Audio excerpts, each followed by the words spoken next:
You are Locked On Commanders, your daily podcast on the Washington Commanders. Part of the Locked On Podcast Network, your team every day.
Ultimately, coaches will always tell you that no win is ever pretty. Well, I should say no win is ever pretty. No win for this organization is ever pretty, it seems. Over my 14 years now, this is year 14, for me around this organization and covering it and so on. And, you know, listen, this game, David, as everybody knows that watched it, listened to it, followed it, and is going to dissect it, break it down, and you and I were both here, obviously.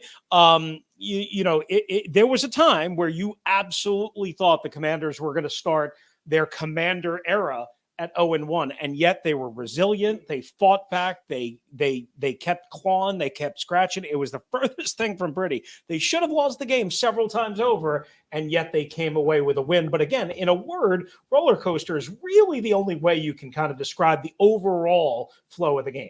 Yeah, absolutely. And look, roller coaster is the way that some things go in life. Ruth Smith, shout out to you watching right now on YouTube for helping us out as this episode started off on a little bit of a roller coaster run due to our move to StreamYard. But we're going to get the kinks worked out, guys. We're going to get it all worked out. So Ruth, shout out to you for helping us out there. It's a team effort, right? And that's what the Washington Commanders came through with, was a team effort. In the beginning of this game, all Washington Commanders, and the Jacksonville Jaguars did a little bit to help that out. Shout out to head coach Doug Peterson, who decided, you know what, I don't want 3 points in the first half. I'd rather go for it on fourth down, even though my team, honestly, up to that point, really hadn't shown anything to make him think that they're probably going to convert said fourth down for a touchdown. Gives the ball back to the Washington Commanders instead of taking those points. And that actually comes back, if you really kind of want to go through the dominoes of the game, kind of comes back to bite them, because in the second half, they actually end up scoring a touchdown. They go for two. They miss the 2-point conversion. They get those 6 points back. That's 2 field goals that they got back that they missed. They missed one kick, didn't go for the other one in the first half. So really kind of breaking even there. Instead of coming away with 12 points potentially, instead they come away with just the 6 points. The Washington Commanders, again, started off hot. And Chris, I'm not going to lie, during halftime, I'm sitting there next to Candy Waller of Seawall Entertainment. Shout out to her. And I'm saying to her, and I'm kind of saying to myself, I'm like, really hope this team just kind of doesn't go to the locker room and not so much start feeling themselves. It's week one. I don't think any pro athlete really kind of gets wrapped up in that, but just kind of start getting a little overconfident, come out with a little bit of lack of energy.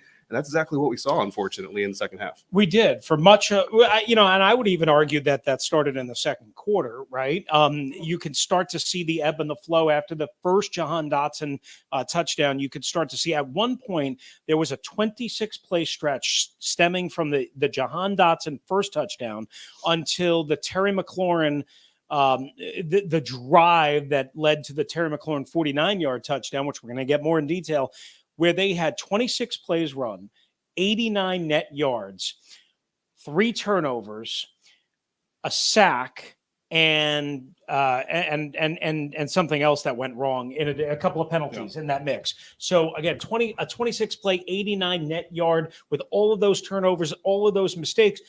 And that was, again, a large part of the second quarter from Jahan Dotson's first touchdown all the way until the fourth quarter. So, I mean, things were far from pretty. Things were far from effective throughout the whole game. Yet, if you didn't watch the game, David, and you look at the box score, you say Carson Wentz threw for over 300 yards, 4 touchdowns, right?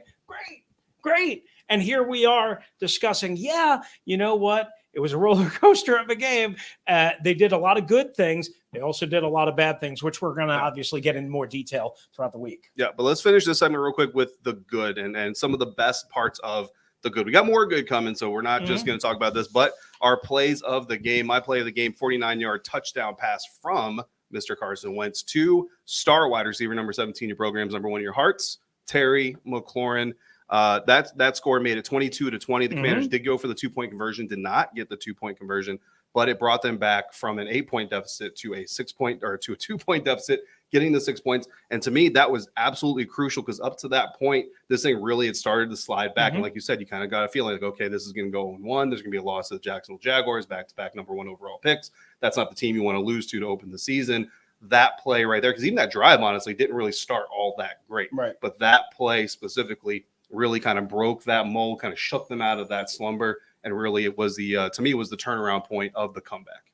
Absolutely. It was exactly the reason why you go out and get Carson Wentz and obviously re-signed Terry McLaurin to a long-term deal. For me, it was, we mentioned Jahan Dotson's first touchdown. That was cool. That was his first NFL catch. But of course, his second touchdown goes for 24 yards from Wentz again to make it 26-22. They converted on the 2-point conversion right after that to J.D. McKissick with 1:46 left. Listen, hard to beat that, right? It's the go-ahead game-winning touchdown. It was a perfect seed of a throw from Carson Wentz. Jahan obviously did a good job coming down with it, but I mean, the throw was in the perfect location.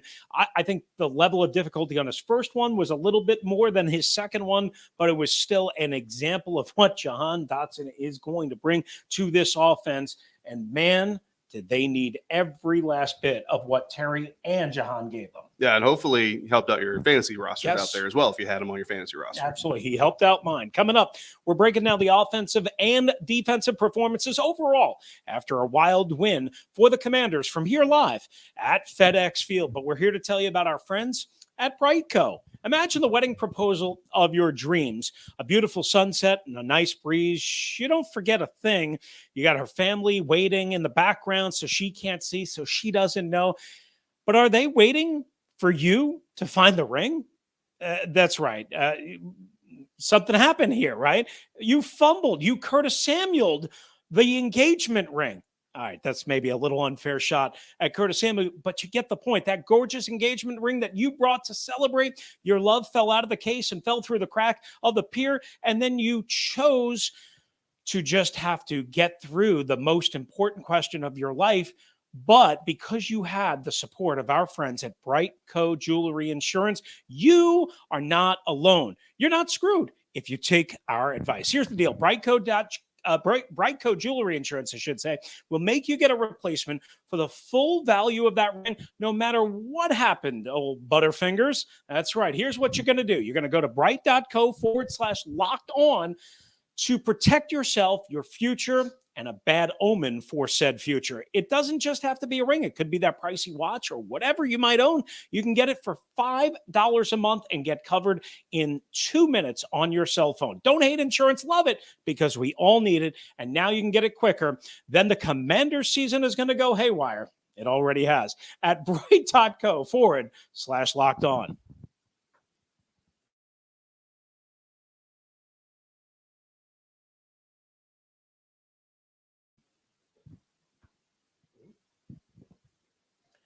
All right, thanks once again for making the Locked On Commanders podcast your first listen and watch each and every day. We're, of course, here at FedEx Field, along with my partner, David Harrison. And David, we go right into the offensive takeaways.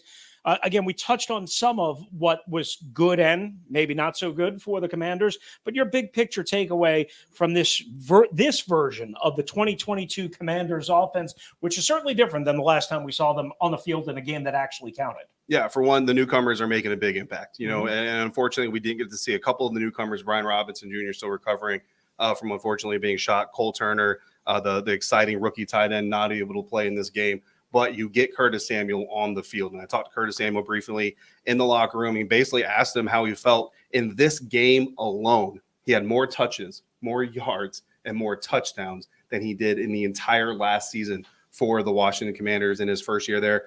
A lot of people disappointed in what they didn't get out of Curtis Samuel. Curtis Samuel himself, he was confident what he was going to bring to the field once he was healthy. He told everybody all preseason, all training camp, I'm healthy, I'm getting there. Ron Rivera told us there's a process, there's a plan in place. we're going to get Curtis back on the field when his time comes. We saw him get back on the field. Now we see him in the regular season. You saw exactly what we've been seeing all training camp, not just the short game, but his ability to make guys miss. Darius Williams, cornerback for the Jaguars, is going to have nightmares. The number 10 is now his least favorite number because he made him look foolish so many times on that field today. J.D. McKissick also had a very nice move.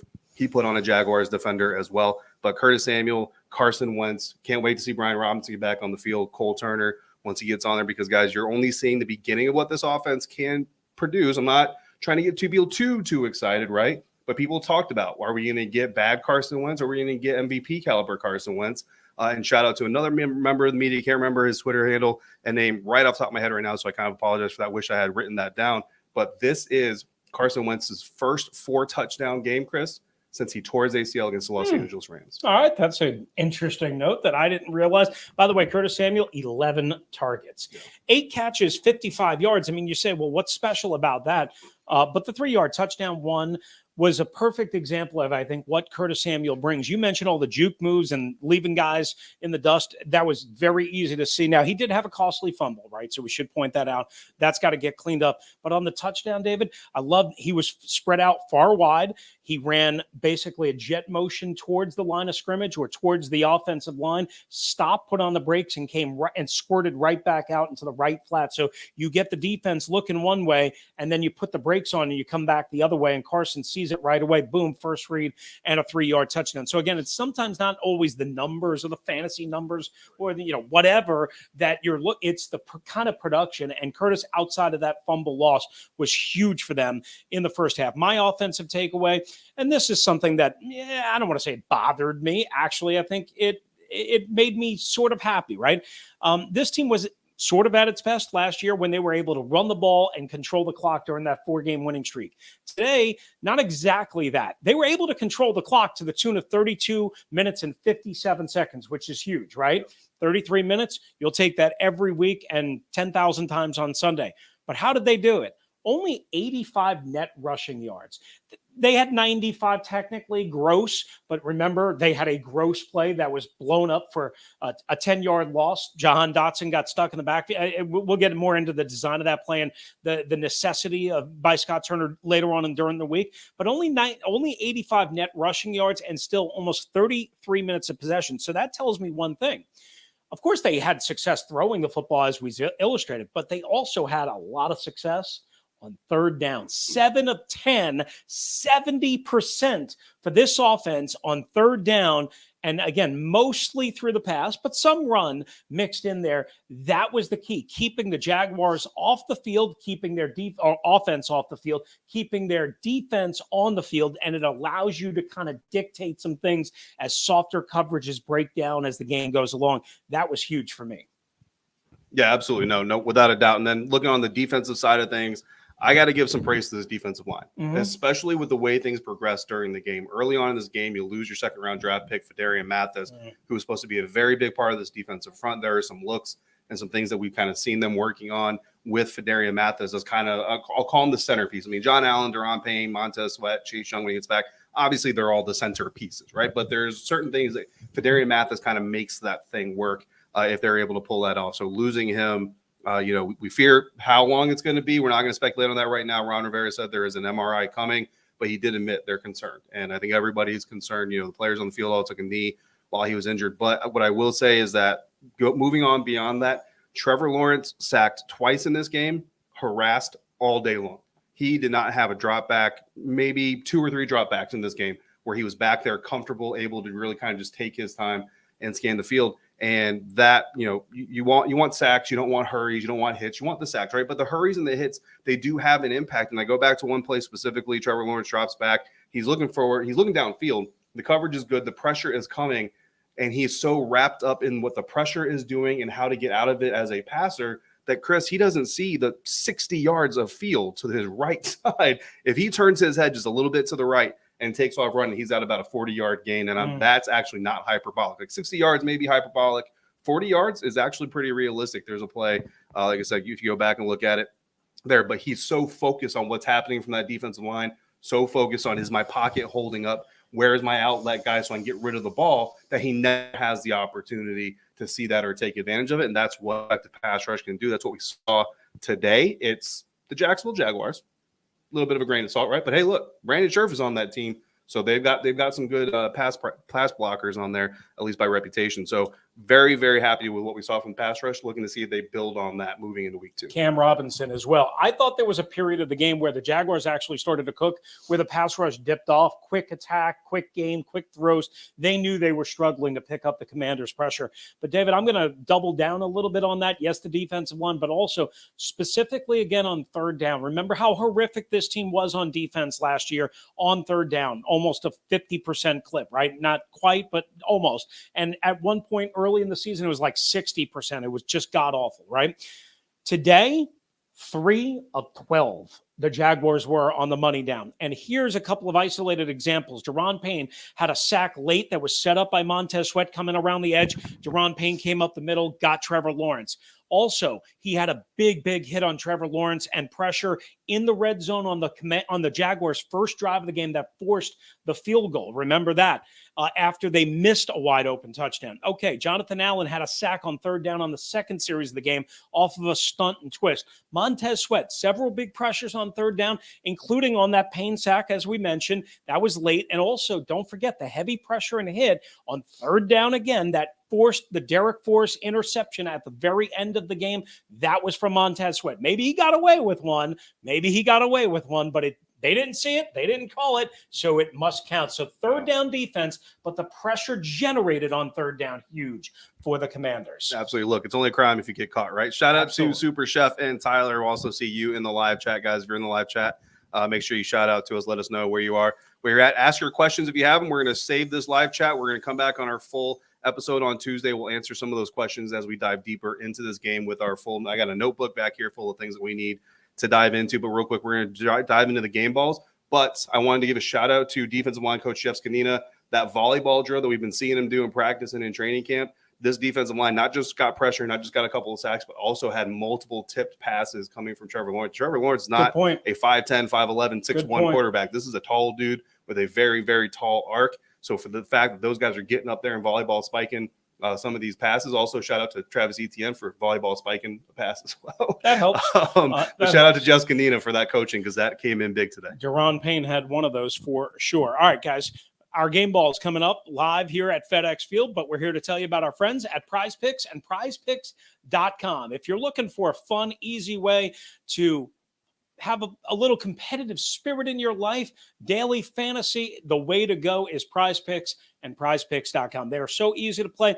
Get in on all the action. All you have to do is listen to our friendly advice or check out the guys at prizepicks.com. They're never going to lead you wrong. They're going to give you plenty of options. But let's say on the Monday night game tomorrow night between Russell Wilson and Denver, going against his former team in Seattle and Pete Carroll. Is Russ going to cook, as the kids say? Well, the advice here would be to take Russ more than the 255.5 passing yards as he tries to prove what Seattle doesn't have anymore. Or maybe you're a believer in old Geno Smith, who replaces Russell Wilson, going more than his 195.5 Prize Picks projection. That's all you have to do is take two guys. You could take up to 5. You could go running backs, wide receivers. You can go receiving yards. You can go rushing carry, whatever you want. And whatever you want to play between 2 and 5 is the pick that you need to make, and then you are in on the action. And what can you win? Well, you can win up to 10 times your money on any entry. No competing against other people. It's just you versus the Prize Picks projections available. Prize Picks offers projections on any sport that you watch, including college football and baseball as well. Safe and fast withdrawals. They are available in 60 seconds or less. It's that easy, and they're currently operational in over 30 states and in Canada. So here's what we want you to do. Download the Prize Picks app or go to prizepicks.com to sign up and play daily fantasy sports. First-time users can receive a 100% instant deposit match up to $100 with the promo code Locked On. If you deposit $100, Prize Picks is going to give you $100. If you deposit $50, Prize Picks is going to give you $50. It's that simple. Don't forget to enter the promo code Locked On at sign up for an instant deposit match up to $100.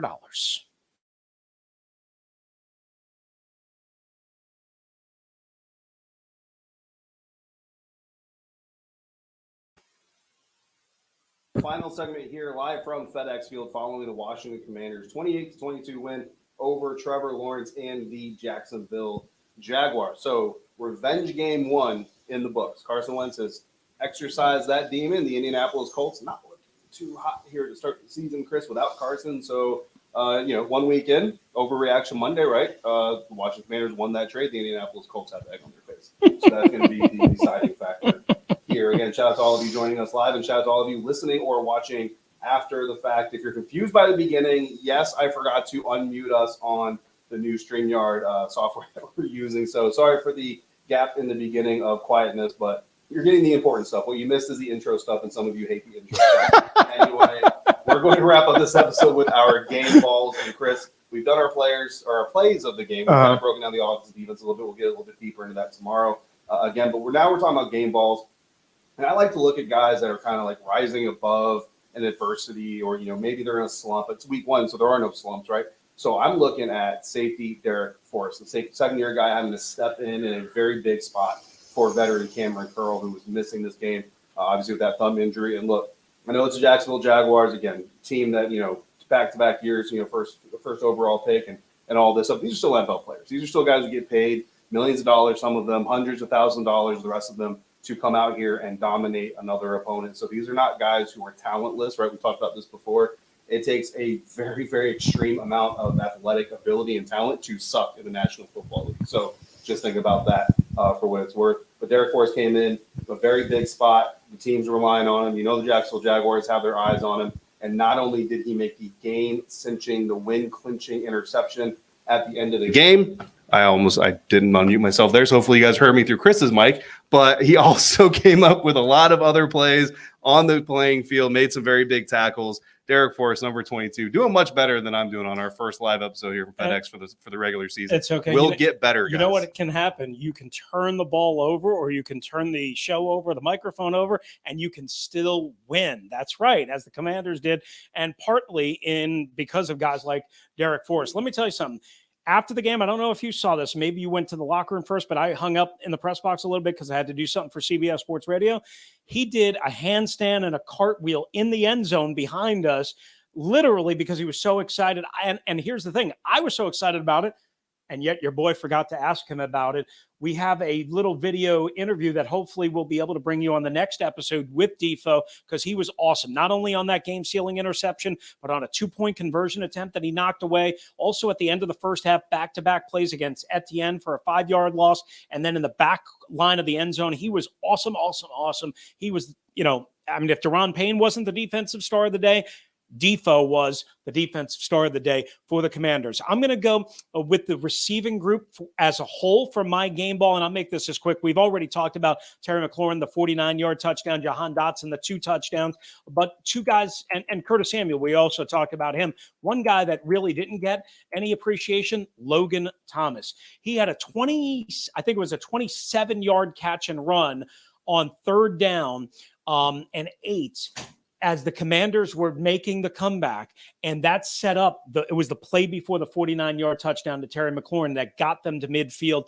Again, caught up with him in the locker room. Hopefully we'll be able to bring that to you on the next episode. And as well, Antonio Gibson, who had, I think it was a couple of catches, but 2 catches, 1 for 25 and 1 for 26 out of the backfield. So again, different ways, different production, wasn't on one guy. So the receiving group as a whole, and I'm going to real quickly throw one guy that maybe needs to step up his game, Sam Cosby. I didn't think he was horrible, but he allowed the 8-yard sack again to Trayvon Walker, who was awesome, had a sack and an interception in his NFL debut. Got to be better in pass pro, because guess what? It gets no easier. Aiden Hutchinson next week in Detroit.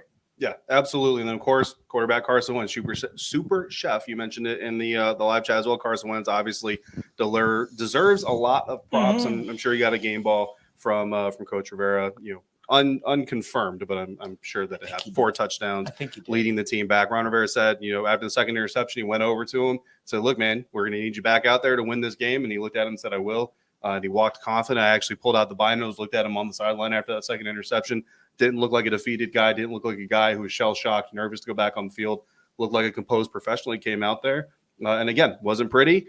Similar to this episode, our first live one from FedEx Field. Again, look, we're going to be coming back to you guys every home game from FedEx Field. Mm-hmm. Chris and I will be, and then a few road games as well will be at together. I know most of the divisional games, not all of them. I think most of the divisional games we do plan on being at. Indy will be at. I think Chicago. I'm thinking I'll be I'd love to, in Chicago. Things have to work out. We'll see what we can put together. But every home game, we do plan on coming to you guys live, so we will get better at the button configuration here. But we appreciate you guys hanging out with us here on this episode. Just be patient. Just like the Commanders, some ups and downs, some roller coaster, theme of the show. We're going to get you covered. All right. Thanks again, guys, and Commanders fans. Congratulations. You guys deserve this. We're very pumped up. Obviously, for you, it's always great to start 1-0. It means nothing long-term or big picture, but it's much better to start off 1-0 than 0-1. But thanks for making us your first listen and your first view of the day. This will, of course, serve as our full Monday episode as well.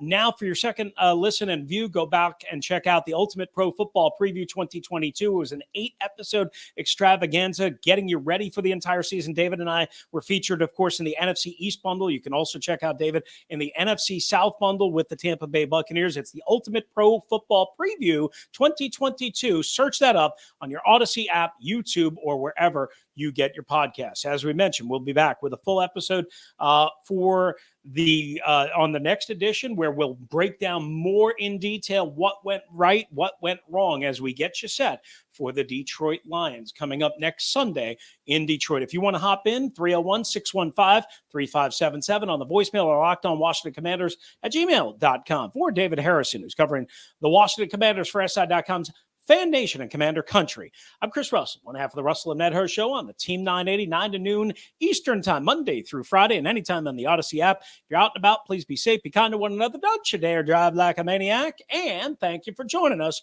right here from FedEx Field